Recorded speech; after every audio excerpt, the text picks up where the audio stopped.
Olá, amigos!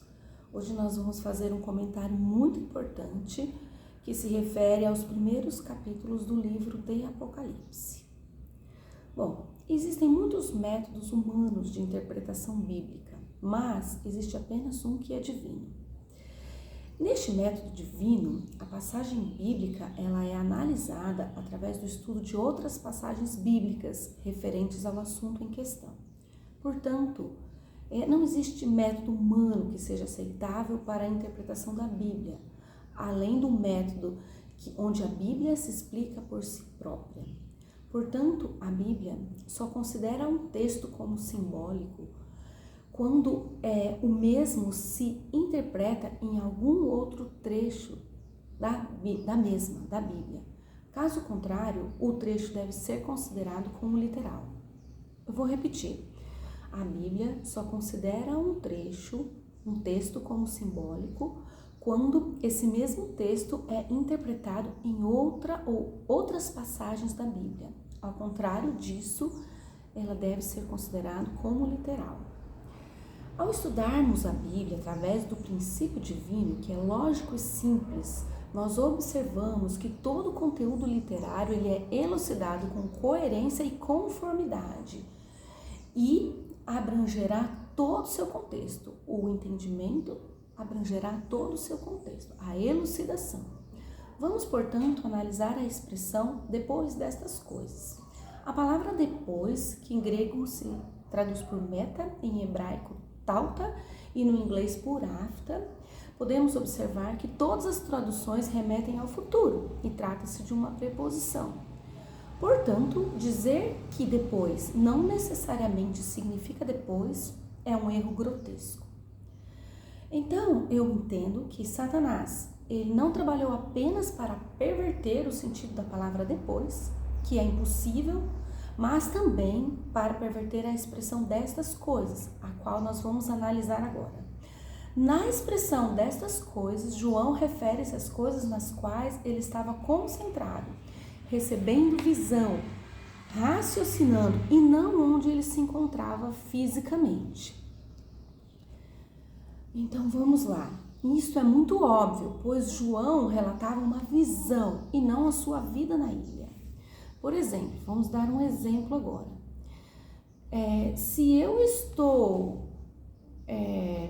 você ou eu estamos vendo um filme e nós devemos ir descrevendo as cenas desse filme para explicá-la a outros, nós estamos concentrados no filme, certo? E a gente escreverá se expressando a respeito das cenas que estamos vendo no filme, certo? Então, João também se refere a uma voz como de trovão, que falava com ele. Então, ele recebeu a mensagem por áudios, certo? E por visões também, filmes ou slides, como você preferir denominar. Então, a expressão depois dessas coisas se refere a depois do evento visto em visão, como slides ou filmes, e escrito pelo próprio João.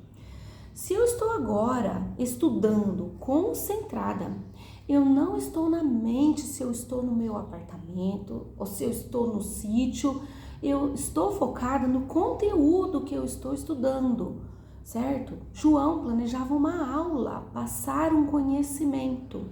E quando nós planejamos uma aula, nós estamos concentrados na matéria e não no ambiente, nem na época da história que estamos vivendo.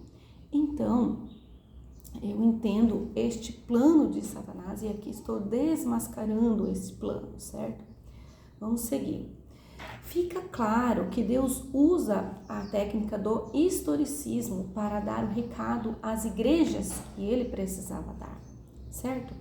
Então, tenho observado que, aconselho que, ao vencedor, certo? Então, Jesus está passando o recado às igrejas. Imediatamente, quando ele termina de passar esse recado, na abertura do primeiro selo, o livro já remete para o tempo do fim, remete para o futuro, que é o assunto em questão de todo o livro, inclusive o livro de Daniel também, certo? Que é uma premissa, né, do livro do Apocalipse foi escrito antes, mas ambos os livros tratam do tempo do fim.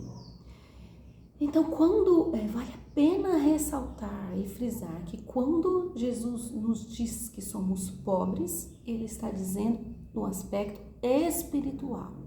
Então, traduzindo com minhas palavras esses trechos, você acha que sabe, porém você não sabe nada, para mim e para você. Você acha que sabe, porém você não sabe nada. Quebre o orgulho e dobre seu joelho perante mim. Deus dizendo também, quebre seu orgulho e dobre seu joelho perante mim. Tenha amor em seu coração, por si próprio, amor por si próprio e amor pelos outros que estão perecendo também. Morrendo, né? Morrendo com a lei na mão. Agora já é uma observação minha, certo? Morrendo com a lei na mão.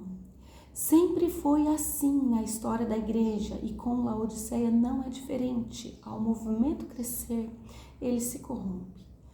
Portanto, meu conselho agora é que dobremos os nossos joelhos, nos ajoelhemos diante de Deus e estudemos este livro para que possamos estar preparados para as coisas que em breve, muito em breve, vão acontecer. Então, que Deus abençoe você e até um próximo comentário pela graça de Deus.